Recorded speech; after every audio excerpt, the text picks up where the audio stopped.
Videos వల్ల మన మైండ్లోని ఒక నరేటివ్ అనేది బిల్డ్ అయిపోయి ఏం చేస్తామంటే, ఓకే ఈ ముస్లిమే ఇంతే, ఈ ముస్లిమ్స్ అందరూ ఇంతే, ఈ క్రిస్టియన్స్ అందరూ ఇంతే, ఎక్కడైనా ఏదైనా ఇన్సిడెంట్ జరిగితే అక్కడ ముస్లిం ఎవరైనా ఉన్నారా వాళ్ళే చేసినట్టు, ఇంకా వేరే ఎవరు చెప్పినా వినడం ఉండదు. అక్కడ ముస్లిం ఉన్నాడంటే ముస్లిమే చేస్తాడు, అక్కడ క్రిస్టియన్ ఉన్నాడంటే క్రిస్టియనే చేస్తాడు. హిందూ ఎవరైనా చేశాడు అనుకోండి ఎలాగంటదంటే ఈ నేరస్తుడు ఈ నేరం చేశాడు అన్నట్టు చూస్తారు, అంతే అయిపోద్ది. కానీ ముస్లిం ఎవరైనా చేస్తే ముస్లిమ్స్ అందరూ ఇంతేరా, వీళ్ళందరూ ఇలాగే చేస్తూ ఉంటారు అని చెప్పేసి ఒక నరేటివ్ అనేది మైండ్ లో ఫిక్స్ అయిపోద్ది. ఏంటి ఈ ఫేక్ వీడియోస్ వల్ల నిజంగా మనం ఆలోచన విధానం అనేది చేంజ్ అయిపోద్దా అని చెప్పేసి మీకు డౌట్ వస్తుంది కదా.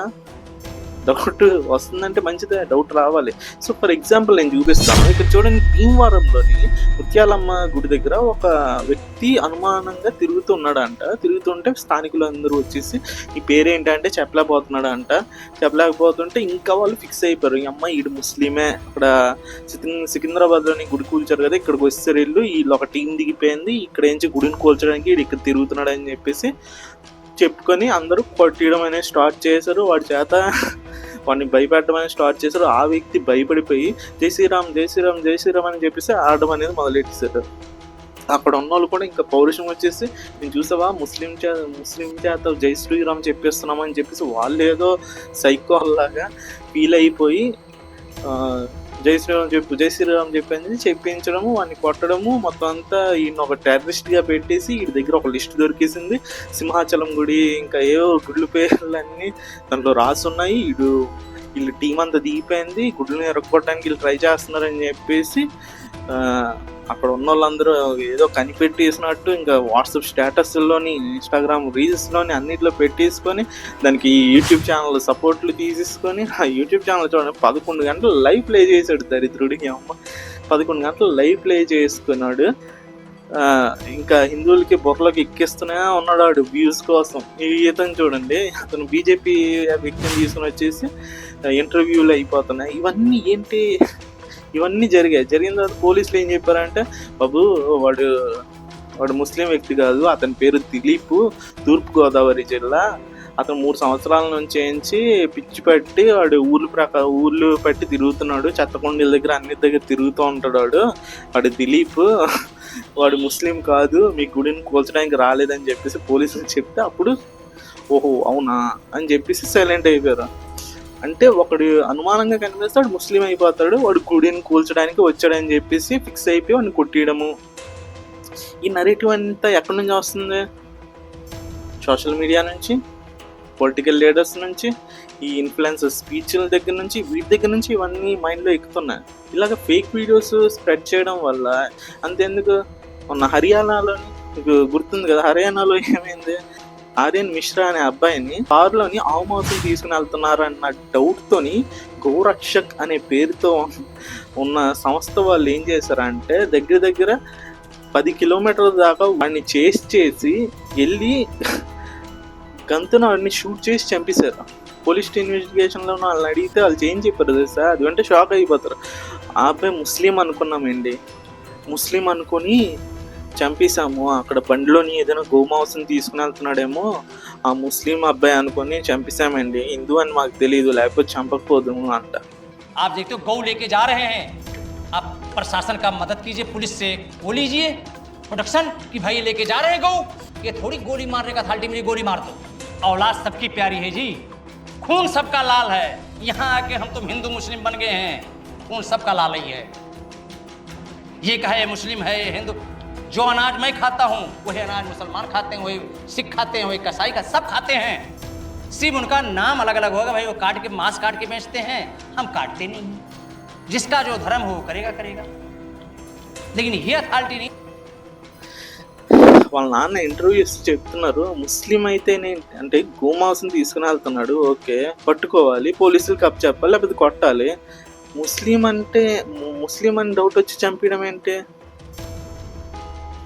అని చెప్పేసి అడుగుతున్నారు. ఇక్కడ ఏంటంటే ఒక హేట్ ఏదైతే నువ్వు స్ప్రెడ్ చేస్తున్నావో ఆ హేట్ అనేది మొత్తం స్ప్రెడ్ అయ్యి నీ ఇల్లు తగలబడేంత వరకు నీకు అర్థం అవ్వదు. అక్కడ సిచ్యువేషన్ అదే. అక్కడ వాళ్ళు ఏదైతే హేట్ అనేది స్ప్రెడ్ చేసుకుని ఉన్నారో, ఆల్రెడీ అతను ముస్లిమ్స్ని కూడా చంపాడంట గోమాంసం తింటున్నారని చెప్పేసి. ఆ కేసుల నుంచి బయటకు వస్తాడు. ఇక్కడ నువ్వు ఏదైతే హేట్ స్ప్రెడ్ చేస్తూ తిరుగుతున్నావో లాస్ట్కి తిరిగి మన ఇంటికే వస్తుంది అని చెప్పేసి మనం ఎందుకు చూసుకోలేకపోతున్నాం? అక్కడ అదే జరిగిందండి. మరి చూడండి ఎంత బాధపడుతున్నారో వాళ్ళ ఫ్యామిలీ మెంబర్స్. ఇది ఒక్కటే అనుకుంటున్నారా? ఇదొక్కటే కాదు, అది పాలకాడులోని సాధువుల్ని చంపారు చూసారా? 2 సాధువుల్ని రాత్రిపూట వెళ్తుంటే దారి తెలియట్లేదని చెప్పేసి ఆపి ఎవరన్నా అడిగితే వాళ్ళని పట్టుకొని ఊరు మొత్తం అంతా పుట్టి వాళ్ళని చంపేశారు. ఎందుకులా చంపారు అంటే అక్కడ ఏదో ఒకటి ముస్లిం యాంగిల్ ఉంటుంది అని చెప్పేసి ఆ రోజంతా ముస్లింలే చంపారు అని చెప్పేసి ప్రచారం చేశారు ఈ న్యూస్ని. తర్వాత పోలీసులు ఏమని చెప్పారు, ఈ ముస్లింలు కాదండి, ఇక్కడ ఏంచి ఒక న్యూస్ అనేది వైరల్ అయింది, కిడ్నాప్ చేయడానికి కొన్ని గ్యాంగులు తిరుగుతున్నాయి, ఆ గ్యాంగ్లు ఏంచి ఇలా సాధువుల గెటప్లో వచ్చి పిల్లల్ని ఎత్తుకొని వెళ్ళిపోతున్నారు అని చెప్పేసి ఒక న్యూస్ అనేది వైరల్ అయింది. దానివల్ల ఊర్లో వాళ్ళంతా వీళ్ళు పిల్లల్ని పట్టుకొని పోవడానికి వచ్చారని చెప్పుకొని ఆ భావంతో వీళ్ళని కొట్టి చంపిస్తారని చెప్పేసి పోలీసులు చెప్పడం అనేది జరిగింది.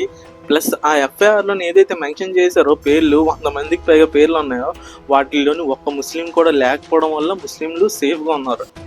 లేకపోతే ముస్లిమ్సే చంపారు. ఆ ఒక్క ఎఫ్ఐఆర్లో ఒక్కడున్నా సరే ముస్లిమ్సే చంపారు, ముస్లిమే చంపించారు, ముస్లిమే వీళ్ళు మోటివేట్ చేశారని చెప్పేసి వచ్చేసేది. ఇక్కడ ముస్లింలు దొరకలేదు కదా, ఇంకా ఎలాగ ఏం చేయాలి అని చెప్పేసి ట్రై చేస్తుంటే అక్కడ క్రిస్టియన్ యాంగిల్ ఏదైనా ఉందా అని చెప్పేసి చూస్తే క్రిస్టియన్ యాంగిల్ ఉంది. క్రిస్టియన్ యాంగిల్ ఎలాగా, వీళ్ళకి ఆదివాసులు కదా, వీళ్ళకి ఏంచి వీక్లీ ఒకసారి ఈ సంస్థ నుంచి వచ్చి ఏం చేస్తారంటే ఇలా ఉండాలి, మీరు ఇలా బతకాలి, ఇలా చేయాలి, ఈ పనులు ఇలా చేయండి, ఆ పనులు అలా చేయండి అని చెప్పేసి వాళ్ళకి అవేర్నెస్ అనేది ఇస్తారంట. క్రిస్టియన్ మిషనరీలు హస్తం ఉంది దీంట్లోని, దానివల్ల వీళ్ళు ఇలా చేశారని చెప్పేసి వాళ్ళ మీద తోసి ఇంకా అది వైరల్ చేయడం అనేది స్టార్ట్ చేశారు. ఇక్కడ దొరికితే ముస్లిము, లేకపోతే క్రిస్టియన్, లేకపోతే వేరే పార్టీని ఎవరినైనా పట్టేసి ఓకే ఈ పార్టీ ఉంది కాబట్టి హిందూ వ్యతిరేక పార్టీ కాబట్టి ఇలా జరుగుతుంది అని చెప్పేసి ఏదో ఒకలాగా పక్కదాని మీద తోసి ఒక నరేటివ్ అనేది బిల్డ్ చేసి హేట్ అనేది బిల్డ్ చేయాలి. ఇదే వీళ్ళ మెయిన్ ప్రాపగండా అనమాట. ఈ మత రాజకీయాలు అనేది దరిద్రం అని చెప్పేసి అందుకే అన్నాను. ఇక్కడ ఎలాగైనా సరే ఒక మతాన్ని రెచ్చగొట్టిన వాళ్ళు రెచ్చిపోవాలి, లేకపోతే వాళ్ళకి ఏదో ప్రమాదం ఉంది వాళ్ళని భయపెట్టి ఆ ఓట్లు అనేవి మనం గుంజుకోవాలి. ఇదే మత రాజకీయాలు అనేవి చేస్తాయి. చూడండి ఇప్పుడు వక్ఫ్ బోర్డు అని చూడండి, ఈవిడ ఏమంటారా, ఈ ప్రాపర్టీని నువ్వు వదిలేసుకోవాలి. వాట్ ఇస్ జస్ట్ ఎక్కడ పోయి కొట్లాడతావు? ఇప్పుడు ఖాళీ చేయాలి వక్ఫ్ ప్రాపర్టీ అంటారు. నువ్వు పోయి నీకేమైనా సుప్రీం కోర్టులో తీర్పు ఉంది కదా, ఒక వ్యక్తి దశాబ్దాల కాలం నుంచి ఒకే స్థానం దగ్గర నివసిస్తే అది వాళ్ళకే సొంతం అన్నట్టు. కానీ వక్ఫ్ బోర్డు అనేది అసలు సుప్రీం కోర్టు కూడా వక్ఫ్ బోర్డులో మ్యాటర్స్ ఇన్వాల్వ్ అవడం లేదు కదా. నువ్వు వక్ఫ్ ప్రాపర్టీ డిసైడ్ అయ్యి అందులో పేపర్స్ ఇచ్చిన తర్వాత ఆ ఓనర్ నువ్వు సుప్రీం కోర్టులో వెళ్ళి నేను పిటిషన్ వేస్తానంటే సుప్రీం కోర్టు ఒప్పుకోదు. You have to go to the Waqf tribunal. అక్కడికి వెళ్ళి మాత్రమే కొట్లాడాలి. ఇక్కడ వక్ఫ్ ల్యాండ్ అని ఎవడైతే వేశాడో వాడు ముస్లిం, వక్ఫ్ బోర్డుకి వెళ్తే అది ముస్లిం, అందులో ఉన్న జడ్జి ముస్లిం. ఇదేంటి సంగతి, మేడం గారు చెప్పిస్తారు కదా, ఇదే నమ్మేస్తున్నారా? ఇది కాదండి మ్యాటర్.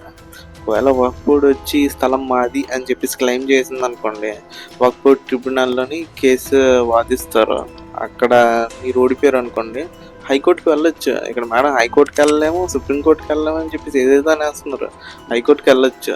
ఆర్టికల్ 226 ప్రకారం హైకోర్టులోకి వెళ్ళి మీరు కేసు అనేది వాదించవచ్చు. అక్కడ కూడా ఓడిపోయారు అనుకోండి, అప్పుడు డైరెక్ట్గా సుప్రీంకోర్టుకి వెళ్ళిపోవచ్చు. ఆర్టికల్ 136 ప్రకారం సుప్రీంకోర్టుకి వెళ్ళిపోయి అక్కడ కూడా కేసు వాదించుకోవచ్చు అనమాట.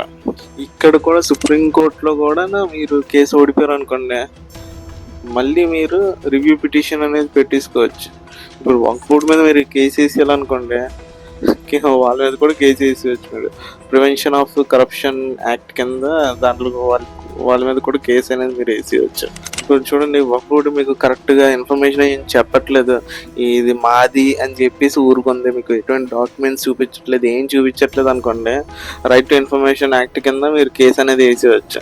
ఒకవేళ మీ దగ్గర డాక్యుమెంట్స్ అన్ని బాగుండి కేసు గెలిస్తారు అనుకోండి, నా మీద కేసు వేస్తావు దొంగ కేసు అని చెప్పేసి మళ్ళీ వక్ఫ్ బోర్డు మీద మీరు కేసు వేసేయచ్చు. మన కాన్స్టిట్యూషన్లోని మనకి అన్ని రైట్స్ అనేవి ఇచ్చేయండి. కాకపోతే ఈ పొలిటీషియన్స్ ఏం చేస్తారంటే ఉన్నదానివి లేని దాన్ని కలిపి చెప్పేసి మనలో టెన్షన్ అనేది పుట్టించేస్తారు. ఇక్కడ వక్ఫ్ బోర్డ్ని ఒక టెర్రరిస్ట్ ఆర్గనైజేషన్ లా మీకు చూపించాలి. ఏంటి, ల్యాండ్ జిహాద్ చేస్తున్నారు, మొత్తం ల్యాండ్ అంతా దొక్కుతున్నారు. వక్ఫ్ బోర్డ్ ఒకసారి క్లెయిమ్ చేస్తే ఆ ల్యాండ్ మీద ఇంకా హక్కు అనేది ఎవరికి ఉండదు, కోర్టు సుప్రీంకోర్టు కూడా ఏమీ చేయలేదు వక్ఫ్ బోర్డ్ని అని చెప్పేసి ఒక ఫేక్ ప్రాపగండాని స్ప్రెడ్ చేస్తారు. సో ఇక్కడ రియాలిటీ చూస్తే ఇది కదా.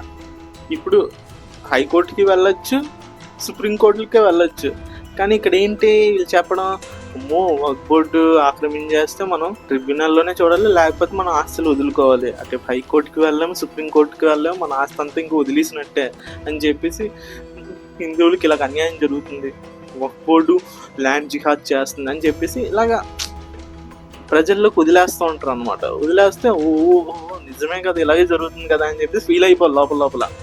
ఇది ఇలా జరుగుతుంది అనమాట. ఇక్కడ ఏంటి అంటే ఎవరు ఏం చేయలేదు, జస్ట్ ఫేక్ వీడియోలు అవే స్ప్రెడ్ అవుతున్నాయా, మరి అక్కడ వాళ్ళని చంపేశారు, ఇక్కడ వీళ్ళని చంపేశారు, అక్కడ ఆ అమ్మాయిని లవ్ జిహాద్ అవ్వలేదా, ఇక్కడ ఈ అమ్మాయిని ముస్లిం అబ్బాయి తప్పుడు పేర్లు చెప్పి పెళ్లి చేసుకోలేదా, అక్కడ పెళ్లి చేసుకుని వాడిని మతం మార్చలేదా, ఇది ఇలాగా అక్కడ వాళ్ళని చంపలేదా, ఇక్కడ వీళ్ళని చంపలేదా అని చెప్పేసి చాలా చెప్పేస్తూ ఉంటారు. నీకు ఒకటి చెప్పాలా, నేను ఇప్పుడు ఒక రిపోర్ట్ అనేది చూపిస్తాను, అది చూసిన తర్వాత కూడా నువ్వు ఇదే మాట అనేది నీ మైండ్లో ఉందంటే నీ మైండ్ వాష్ చేస్తారని చెప్పేసి నేను కన్ఫామ్గా అనుకుంటాను. ఎందుకంటే సంవత్సరానికి ఎన్ని కేసులు రిజిస్టర్ అవుతాయి తెలుసా, ఎన్ని మర్డర్స్ అవుతాయో తెలుసా, ఎన్ని రేపులు జరుగుతాయో తెలుసా. వాటిల్లో నుంచి ఏరుకొని తీసుకుని వచ్చి లైన్గా వీడియోల మీద వీడియోలు నీకు పెట్టేసి నిన్ను మోటివేట్ చేయడం ఎంతసేపు, లక్షల్లో ఉన్నాయి కేసులు. ఆ కేసుల నుంచి ఏరుకొని కొన్ని వీడియోలు తెచ్చేసి నిన్ను మోటివేట్ చేయడము, సొసైటీలో ఇదే జరుగుతుంది, ఈ మతం వాళ్ళు ఇదే చేస్తున్నారని చెప్పేసి నిన్ను మోటివేట్ చేయడం ఎంత ఈజీ. అర్థమవుతుంది నీకు? అర్థమవుతుందా? చాలా రిపోర్ట్ చూద్దాం.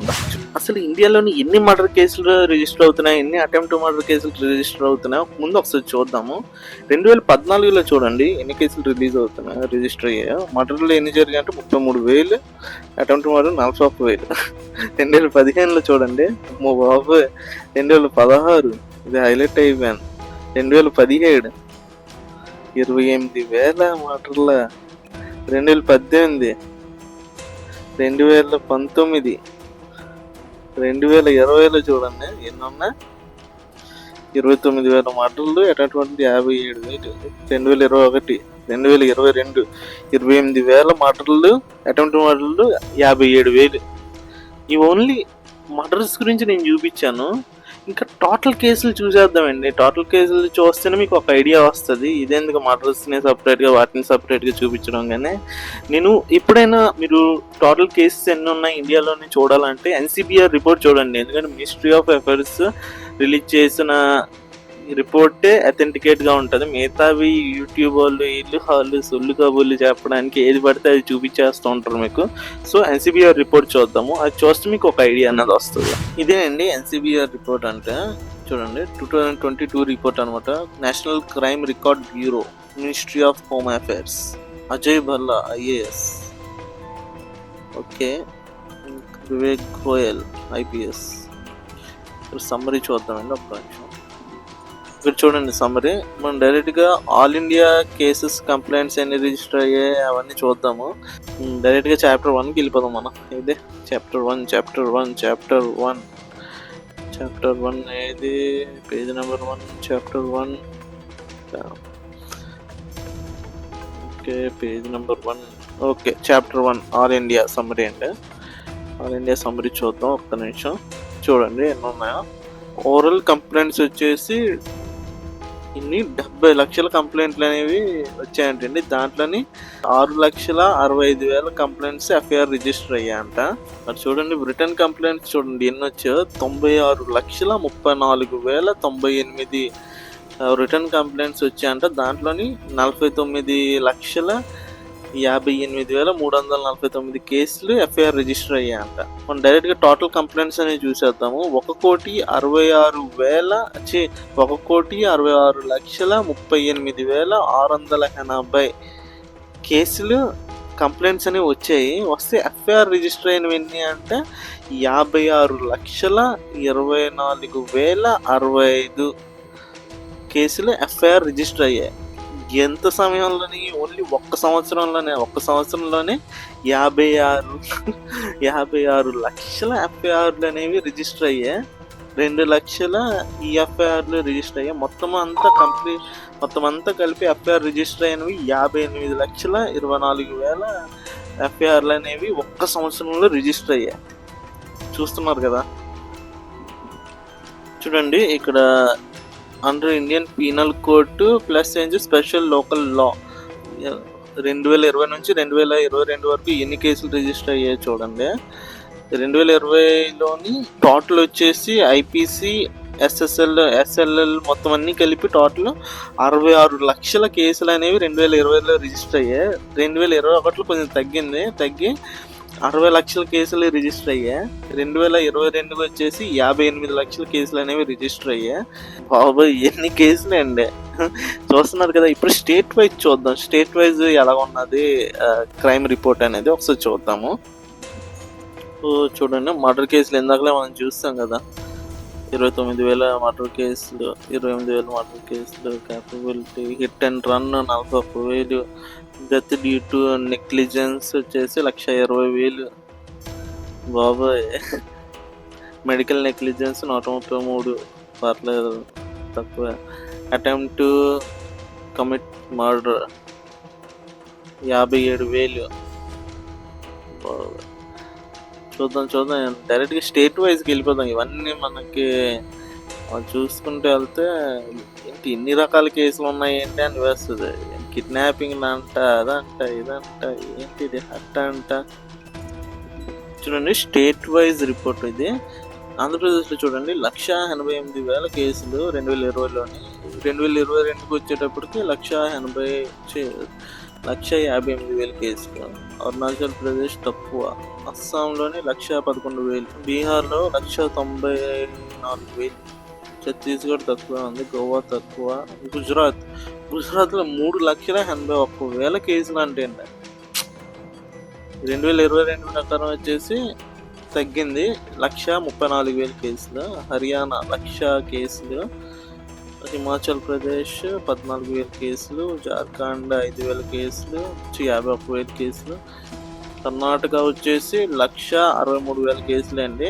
2022కి వచ్చేసేటప్పటికి 1,29,000 కేసులు. కేరళ 1,49,000 కేసులు.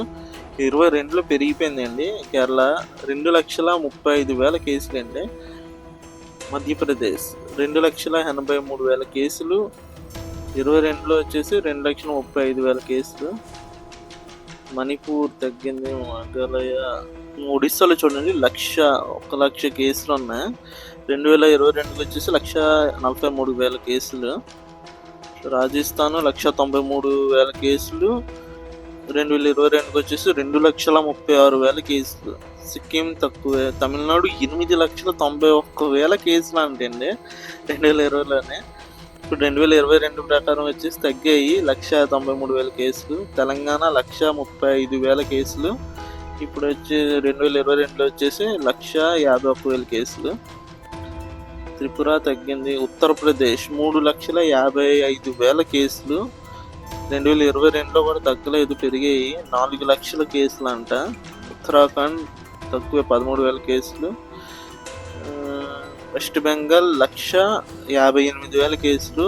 2022లో 1,56,000 కేసులు అండి. ఇదే అండి స్టేట్ వైజ్ క్రిమినల్ కేసుల లిస్ట్ అన్నమాట. ఇదే చూసారు కదా రిపోర్ట్, ఇన్ని కేసులేండి.